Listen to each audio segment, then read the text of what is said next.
बिल्कुल ही जी, जो हमारे नाले हैं या फिर जो हमारे डिस्पोजल्स हैं उनका निरीक्षण करने निकले। साथ ही जो हमारे अंडरपासेस हैं वहाँ पे पानी भरने की समस्या आती है, तो उसका भी निवारण करने के लिए देख रहे हैं। और अब की बार अवश्य ही इनका जो सोल्यूशन है काफ़ी ठीक रहेगा पिछले जो साल थे उनके कंपेरिजन में। किन किन पॉइंट्स का आज दौरा किया है, क्या क्या खास बातें देखी? आज हमने अंडरपासेस देखे हैं, तो इनमें क्योंकि जलभराव की समस्या रहती थी, तो यहाँ पे कुछ परमानेंट से इश्यूज़ थे रेलवेज़ के साथ में। जैसे कि हम देखेंगे यहाँ पे परमिशंस का हमें इश्यूज़ थे। तो अभी डीआरएम साहब से हमने बात करी है, तो एक परमिशन हमें चाहिए थी एक लाइन डालने की और साथ ही एक ट्रांसफार्मर की।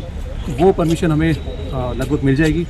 लाइन की तो हमें मिलेगी, ये ट्रांसफार्मर की लोकेशन फाइनल होनी है। तो इससे काफ़ी ज़्यादा रिलीफ मिलेगा ये ओल्ड जो अंडरपास है हमारा इसमें जलभराव का।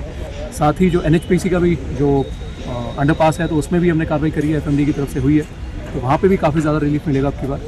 इसके अलावा जितने हमारे नाले थे या जो हमारे डिस्पोजल थे उनको भी चुस्त दुरुस्त करा गया है। जितनी भी अगर उनमें गंद थी या फिर ब्लॉकेज थी वो सारी साफ़ करी गई है। और डिस्पोजल पे जो मोटर्स हमारी थी, अगर कोई अंडर रिपेयर थी या जो उनकी कैपेसिटी एनहांस करने की बात थी, तो वो भी हमने करवाई है। साथ ही मैं एक चीज़ और बताना चाहूँगा कि लोगों से आग्रह ये रहेगा कि जो भी नाले हमारे हैं या ड्रेन हैं या जो भी नालियाँ हैं हमारी, उनमें कृपया करके कूड़ा ना डालें, उनसे साइड में रखें। और जो डेजिग्नेटेड प्लेसेस हैं तो वहाँ पे कृपया करके डालें, क्योंकि हम देखते हैं कि जो नाले होते हैं वो कूड़े से या फिर बाकी जो गंद होती है या गाद होती है कई लोग डाल देते हैं वहाँ पे, तो उससे भी चौक हो जाते हैं। तो अभी हम देखेंगे तो जो डिस्पोजल हम सारे साफ़ कर रहे हैं, तो यहाँ पे इतनी गंद यहाँ से डिस्पोजल से हमने निकाली है। तो बाकी भी नाले अगर आप देखेंगे शहर में जितनी भी सफाई चल रही है तो काफ़ी बढ़िया तरीके से चल रही है। और जो नाले काफ़ी वर्षों से भी चौक थे तो वो भी अब की बार हमने खुलवाए हैं। शहर में सालों से जो अवैध निर्माण था जिसकी वजह से नाले बनते हैं उनको हटाने का बड़ा काम हुआ। बिल्कुल ही जी, जैसे कि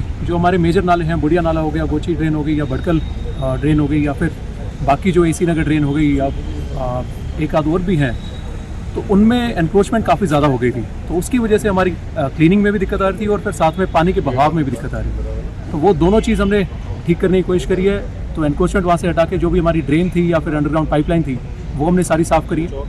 तो उससे जो बारिश आएगी अब इस महीने से या अगले महीने से शुरू होती है मानसून सीजन, तो उसमें काफ़ी ज़्यादा रिलीफ हमें देखने को मिलेगा। तो शहर के लोगों को क्या विश्वास दिलाना चाहेंगे? इसमें सभी डिपार्टमेंट्स लगे हुए हैं, चाहे वो नगर निगम हो, चाहे एफएमडीए हो, चाहे एनएच हो। एनएच में भी कई इश्यूज़ थे, तो वो भी चेयरमैन एनएचए साहब से बात करके हमने रिजोल्व करवाए हैं। या रेलवे से कोई इश्यूज़ थे वो भी डीआरएम साहब से बात करके हमने रिजोल्व करवाए हैं। तो अब की बार आशा यही है कि जलभराव काफ़ी कम रहेगा और हमारी कोशिश है कि बिल्कुल भी ना हो। परंतु बारिश अगर तेज़ आ जाती है तो कुछ देर के लिए पानी कई जगह इकट्ठा होता है, तो वो जल्दी से जल्दी हम निकालेंगे। और साथ ही सारे डिपार्टमेंट लगे हुए हैं। लोगों से आखिरी में आग्रह फिर से मेरा यही है कि कृपया करके नालों को और हमारे जो ड्रेन्स हैं तो उनको कृपया करके साफ रखें। Thank you.